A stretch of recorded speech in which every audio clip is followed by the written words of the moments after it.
హాయర్స్ welcome to our channel. ప్రస్తుతం మనతో పాటు సీనియర్ జర్నలిస్ట్ దామ బాలా సార్ వారితో మాట్లాడదాం. నమస్కారం సార్.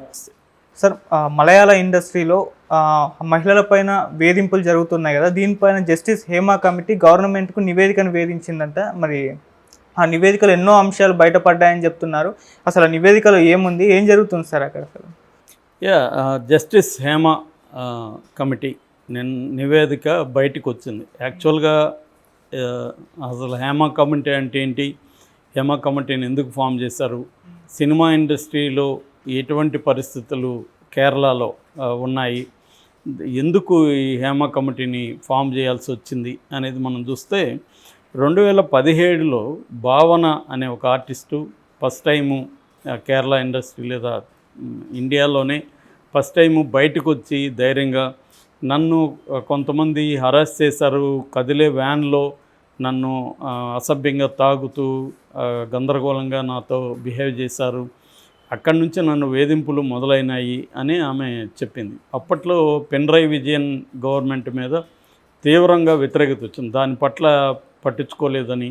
అట్లాగే కేరళలో ఉండే సినిమా ఇండస్ట్రీలో ఉండే పెద్దలందరూ కూడా ఈమెనే బెదిరించారని, విత్డ్రా చేసుకోమని ఇలాగ వచ్చాయి. ఫైనల్గా అతని పేరు దిలీప్ అనే హీరో ఈమెను అరెస్ట్ చేస్తున్నాడని కంప్లైంట్ ఇచ్చింది. దిలీప్ని అరెస్ట్ చేశారు, జైల్లో కూడా పెట్టారు.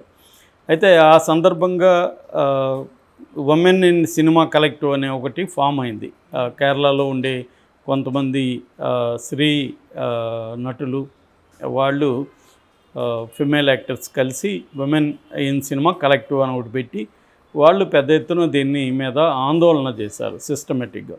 దాంతో పినరయి విజయన్ ప్రభుత్వం దిగివచ్చి దీని మీద జస్టిస్ హేమా కమిషన్ని వేసింది. So justice Hema commission report submit చేసి కూడా 5 ఏళ్ళు అయినా కూడా ఇప్పటివరకు దీన్ని బయట పెట్టలేదు పినరయి విజయన్ ప్రభుత్వం. అయితే ఇప్పుడు కొంతమంది జర్నలిస్టులు దీన్ని రైట్ టు ఇన్ఫర్మేషన్ యాక్ట్ కింద ఇది ఖచ్చితంగా బయట పెట్టాలి అని చెప్పినప్పుడు బయట పెట్టక తప్పలేదు. అందులో కమిషన్లో ఒరిజినల్గా అయితే 295 పేజీల రిపోర్ట్ అది, కానీ ఇది ఎప్పుడైతే అడిగారో వీళ్ళు అందులో 63 పేజీలని తీసేస్తారని చెప్తున్నారు. 232 పేజీలు మాత్రమే బయటకు వచ్చాయి. ఈ 232 పేజీల్లో కూడా అనేక సంచలనమైన విషయాలు ఇప్పుడు దేశంలో సంచలనాన్ని రేపుతున్నాయి. ఇందులో ప్రధానంగా ఏమున్నాయని చూసుకున్నప్పుడు ప్రధానంగా కేరళలో కొంతమంది ప్రొడ్యూసర్లు, డైరెక్టర్లు, హీరోలు కలిసి ఒక మాఫియా లాగా ఏర్పడ్డారు. వీళ్ళు తమ కంట్రోల్లో లేని వాళ్ళందరినీ కూడా భయభ్రాంతం చేయడం, తమకి నచ్చిన అమ్మాయి హీరోయిన్లు తమతో గడపకపోతే వాళ్ళని వేధించడం, వాళ్ళకి వేషాలు రాకుండా చూసుకోవడం, ఇలాగ భయభ్రాంతం చేస్తున్నారు. అట్లాగే మామూలుగా అయితే మనకి పాష్ అనే ఒక యాక్ట్ ఉంది. పాష్ అంటే sexual harassment of women in work place అని బ్రాకెట్లో ప్రివెన్షన్, ప్రొహిబిషన్ అండ్ రెడ్రెసల్ అని ఉంటుంది అనమాట. దీన్ని సింపుల్గా పాష్ అని పిలుస్తారు. ఇది 2013లో వచ్చింది.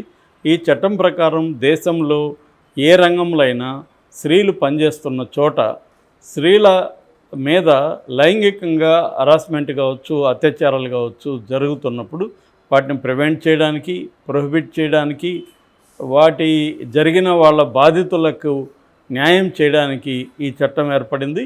ఈ చట్టం ప్రకారం ప్రతి వర్క్ ప్లేస్లో కూడా ఐసీసీ అంటే ఇంటర్నల్ కంప్లైంట్స్ కమిటీ అనేది ఒకటి ఫామ్ చేయాలి. సో ఇదంతా జరగలేదు ఇక్కడ అనేది ఈ ఉమెన్స్ కలెక్టివ్ తీసుకొచ్చారు. సో ఇప్పుడు ఈ హేమా కమిషన్ రిపోర్ట్లో ఏముంది అని చూసినప్పుడు Hema commission report Kerala cinema ఇండస్ట్రీలో విమెన్ ఎటువంటి బాధలకు గురవుతున్నారు, ఎటువంటి సెక్సువల్ హరాస్మెంట్కి గురవుతున్నారు అనేది పరిశీలించడం కోసం వాళ్ళు వాట్సాప్ గ్రూపుల్ని ఫామ్ చేస్తారు. డ్యాన్సర్లతో వాట్సాప్ గ్రూపు, జూనియర్ ఆర్టిస్టులతో వాట్సాప్ గ్రూపు, చిన్న చిన్న టెక్నీషియన్లతో వాట్సాప్ గ్రూపు ఇలాగ ఏర్పాటు చేసి వాళ్ళ అనుభవాల్ని అక్కడ పెట్టమని చెప్పారు. కాకపోతే అది బిగినింగ్లో కొంత రెస్పాన్స్ వచ్చింది, కానీ మెల్లమెల్లగా వాళ్ళు భయపడి విత్డ్రా చేసుకోవడం మొదలుపెట్టారు. ఎందుకంటే వాళ్ళ మీద ప్రెజర్ వస్తుంది. వీళ్ళు కానీ ఏమన్నా చెబితే మిమ్మల్ని ఇండస్ట్రీలో లేకుండా చూస్తాము, మీ మీద ఏదో కేసులు పెట్టించి జైళ్ళల్లో పెట్టిచ్చేస్తాము, అన్న ఒక బెదిరింపులు రావడం మొదలుపెట్టింది. దాంట్లో ఆ గ్రూపుల్లోంచి 1 by 1 విత్డ్రా అయిపోయారు. జూనియర్ ఆర్టిస్టులు వెళ్ళిపోయారు, డ్యాన్సర్స్ వెళ్ళిపోయారు. ఇలాగా భయభ్రాంతం జరిగింది అనేది ఆ కమిషన్ రిపోర్ట్లో ఉంది. అట్లాగే ఈ స్త్రీల నటులు ఉంటారు కదా, విమెన్ యాక్టర్స్, వీళ్ళు హీరోయిన్లు కావచ్చు, ఇతర యాక్టర్లు కావచ్చు, వీళ్ళు షూటింగ్లు జరిగేటప్పుడు ఎక్కువగా అవుట్డోర్లో షూటింగ్లు జరిగేటప్పుడు ఏం జరుగుతుందంటే వీళ్ళకి రూములు ఇస్తారు కదా, ఈ రూములు ఉన్న చోట ఒకే హోటల్ అందరికి ఇస్తారు. ఆ హీరోలు బాగా రాత్రంతా తాగేసి తెల్లవారుజామునో లేకపోతే అర్ధరాత్రి దాటిన తర్వాత వీళ్ళ తలుపులు తట్టడం భయంకరంగా, వీళ్ళు లొంగకపోతే వాళ్ళ మీద వాళ్ళని ఏదో రకంగా అరెస్ట్ చేయడం చేస్తున్నారని ఈ కమిషన్ రిపోర్ట్లో ఉంది. సో ఒక విమెన్ గురించి వీళ్ళు ఏం చెప్పారంటే, ఆమె రాత్రంతా ఇటువంటి హరాస్మెంట్కి ఆ హీరో వాళ్ళకి గురైంది. తెల్లతో ఆ హీరోతో రొమాన్స్ సీన్లో నటించాలి, హగ్ చేసుకోవాలి. అది ఎలా సాధ్యం? నన్ను వీడు వేధించాడు రాత్రంతా, ఇప్పుడు వచ్చి నేను వాడితో రొమాన్స్గా నటించాలి, రొమాంటిక్ సీన్లో హగ్ చేసుకోవాలి అతన్ని ప్రేమగా. అది ఆమె వల్ల కాకుండా 17 టేకులు తీసుకున్నది. ఈ విషయం డైరెక్టర్కి తెలిసినా కూడా ఆమెనే నిందించాడు. నువ్వు 17 టేకులు తీసుకుంటావా ఒక సీన్కి, మాకు మొత్తం ఎంత నష్టం వస్తుంది ప్రొడ్యూసర్కి అని. ఆమె ఏడ్చుకుంటూ ఒక పక్క లోపల ఏడుస్తుంది, ఒక పక్క అతనితో ప్రేమగా నటించాలి. ఇటువంటి కండిషన్లు కూడా అక్కడ ఉన్నాయి అనేది ఈ కమిషన్లో చెప్పింది. ఈ సందర్భంగా మనకు బాలకృష్ణ మీద కూడా ఆ మధ్య ఒక తమిళ ఆర్టిస్ట్ ఇదే కంప్లైంట్ చేసింది. అతను తాగొచ్చి రాత్రంతా నా తలుపులు తట్టేవాడు రూములో అని. ఇది అన్ని ఇండస్ట్రీలో ఉంది, కేరళలోనే కాదు. కేరళలో బయటకు వచ్చింది అంతే, ఇక్కడ ఎవరు చేయలేదని కంప్లైంట్. ఇది హీరోయిన్లని, హీరోలు, ప్రొడ్యూసర్లు సెక్సువల్గా హరాస్ చేయడం, వేధించడం అనేది ఇండస్ట్రీలో ఎప్పటి నుంచి ఉంది, ఇప్పటికీ ఉంది. కొంతమంది హీరోయిన్లు వాలంటీర్లుగా కొంతమందికి ఆఫర్లు ఇస్తున్నారనేది కూడా అందరికీ తెలిసిన విషయమే. దాన్నే వాళ్ళు కోఆపరేషన్ అంటారు. కోఆపరేట్ చేస్తుందా అని వీళ్ళే తీసుకున్నప్పుడే ఆ ఏజెంట్ని అడుగుతారు. మామూలుగా మనకి హీరోయిన్ల రిక్రూట్మెంట్ ఎలా ఉంటుందంటే టాలెంట్ కోఆర్డినేటర్స్ అంటారు వాళ్ళని. ఈ టాలెంట్ కోఆర్డినేటర్స్ ముంబైలో చాలా ఆర్గనైజ్డ్గా ఉంటారు. ఇవాళ వాళ్ళే ఇక్కడికి కూడా వచ్చేసారు. సో ఆ టాలెంట్ కోఆర్డినేటర్స్ ఏం చేస్తారంటే కొన్ని ఫోటోలు, వీడియోలు చూపిస్తారు ఈ హీరోయిన్లకి. వీళ్ళు చెప్పే రిక్వైర్మెంట్ని బట్టి ఇంత ఏజ్ గ్రూప్లో ఉండాలి, ఇలా ఉండాలి, ఈ ఎక్స్పీరియన్స్ ఉండాలి, ఇవన్నీ వీళ్ళు చెప్తారు కదా పారామీటర్స్, దాన్ని బట్టి వాళ్ళు చూపిస్తారు. నేను ఒకసారి 2006, 7, 8 అనుకుంటే 8 ప్రాంతంలో ముంబైలో టాలెంట్ కోఆర్డినేషన్ కోసం కొన్ని సినిమాలుగా వెళ్తే అక్కడ 3 అంతస్తుల బిల్డింగ్ కూడా ఉంది ఒక టాలెంట్ కోఆర్డినేటర్. అంటే దాదాపు 10,000 మంది వాళ్ళ దగ్గర ఆర్టిస్టులు ఉన్నారు. సో అలాగా అది వెరీ వెల్ ఆర్గనైజ్డ్ అనమాట. వాళ్ళని వీళ్ళు అడిగేటప్పుడు రిక్వైర్మెంట్లో ఒకటి ఉంటుంది క్లాజు, అదేమంటే కోఆపరేట్ చేస్తుందా అని అడుగుతారు. కోఆపరేట్ చేయడం అనేది ఒక ముద్దు పేరు. అంటే ప్రొడ్యూసర్ పక్కన, డైరెక్టర్ పక్కన, హీరో పక్కన పడుకుంటుందా అనేది. దానికి వాళ్ళు కూడా కోఆపరేట్ చేస్తుందనో చేయదనో వాళ్ళు ముందే చెప్తారు. ఇలా ఈ లాంగ్వేజ్లో వాళ్ళు మాట్లాడుకుంటారు ముందే. అట్లా దానికి ఒప్పుకొని వచ్చే వాళ్ళు ఉంటారు. అలా మ్యూచువల్గా వాళ్ళ అంగీకారంతో వచ్చినప్పుడు ఏమి దాంట్లో ప్రాబ్లం ఉన్నట్టు కాదు. ఇది ఇందులో కూడా ఇండైరెక్ట్గా ప్రెజర్ ఉంది. అంటే నేను వేషం ఇస్తే నువ్వు నాకేమి ఇస్తావు అని డైరెక్ట్గా అడిగేసేవాళ్ళు ఉంటారు. ఒక్కొక్కసారి ఆఫీసులో ఎలా ఉంటుందంటే ఫాదర్ని తీసుకొని అమ్మాయి వచ్చి ఉంటుంది, ఫాదర్ బయట కూర్చుంటాడు, ఏమై డైరెక్టర్ క్యాబిన్లోకి వెళ్తుంది. డైరెక్టర్ ఓపెన్గా అడుగుతాడు ఆమెని, నీకు ఈ వేషం ఇస్తాను సరే, మరి నాతో పాటు గెస్ట్ హౌస్కి వస్తావా లేదా ఏంటని. ఆమె వస్తానా రానా అనే దాన్ని బట్టి ఆమెకు వేషం ఇవ్వడం లేకపోవడం ఉంటుంది. ఎందుకంటే నీకే ఎందుకు ఇవ్వాలి, ఈ క్యారెక్టర్కి నాకు 100 మంది సూట్ అవుతారు, నీకెందుకు ఇవ్వాలి నేను అనేది డైరెక్టర్ వేసే ప్రశ్న.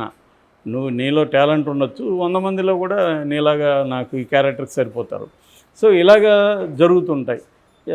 ఇక ప్రెజర్ హీరోలు ఏం చేస్తారు, మేజర్ హీరోలు వాళ్ళు సెలెక్ట్ చేసుకునేటప్పుడే మనకు అనుకూలంగా ఉంటుందా లేదా చూసుకొని సెలెక్ట్ చేసుకుంటారు. ఈ హీరోయిన్ అయితే మనకు అనుకూలంగా ఉంటుంది, మనం పిలిచినప్పుడు వస్తుంది, కాబట్టి ఈ హీరోయిన్ పెట్టుకోండి అని డైరెక్టర్కి, ప్రొడ్యూసర్కి చెప్తారు.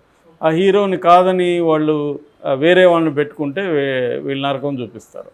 అందుకని ఇతను అడిగిన అమ్మాయిని తీసుకొచ్చి పెడతారు. సో ఇలాంటివి కొన్ని జరుగుతున్నాయి. కొన్నేమో అమ్మాయిలు వాళ్ళు మేము ప్రొఫెషనల్గా ఉంటాము, అంత తప్ప మేము ఇట్లాంటి పనులు చేయము అనేవాళ్ళు కూడా ఉంటారు. అలాంటి వాళ్ళని వీళ్ళు హరాస్ చేయడం మొదలు పెడతారు. హరాస్ చేసి వాళ్ళని ఏదో పద్ధతుల్లో అందరూ ఇలాగే అంటారు లేరా అన్నట్టుగా వీళ్ళకి తెలుసు అనమాట. ఇలాంటివి ఎన్నో చూశారు వీళ్ళు. కాబట్టి వాళ్ళని లొంగ తీసుకోవడం అనేది జరుగుతుంది. ఈ విషయాలన్నీ కూడా ఇప్పుడు డీటెయిల్గా హేమ కమిషన్లో బయటకు వచ్చాయి. మామూలుగా కేరళ సినిమా గొప్పదని, అసలు కేరళ సమాజమే గొప్పది, కమ్యూనిస్ట్ సమాజం అని చెప్పుకునే వాళ్ళు బోల్డ్ మంది ఉన్నారు. కానీ దానంతా బట్టబయలు చేస్తూ అన్ని ఫిల్మ్ ఇండస్ట్రీలాగా కేరళ ఫిల్మ్ ఇండస్ట్రీలో కూడా సేమ్ మేల్ మాఫియా అనేది ఉంది అనేది ఈ కమిషన్ రిపోర్ట్తో బయటకు వచ్చింది. దీని మీద ఇప్పుడు పినరాయి విజయ్ కానీ ఇంకో గవర్నమెంట్ కానీ ఏమన్నా చర్యలు తీసుకుంటుంది అంటే డౌటే. ఎందుకంటే చర్యలు తీసుకుంటే సినిమా ఇండస్ట్రీ అంతా కూడా ప్రెజర్ తెచ్చే అవకాశం ఉంది. కాబట్టి చర్యలు అయితే నాకు తెలిసి ఏం తీసుకోరు. ఇది 4 రోజులు చర్చించి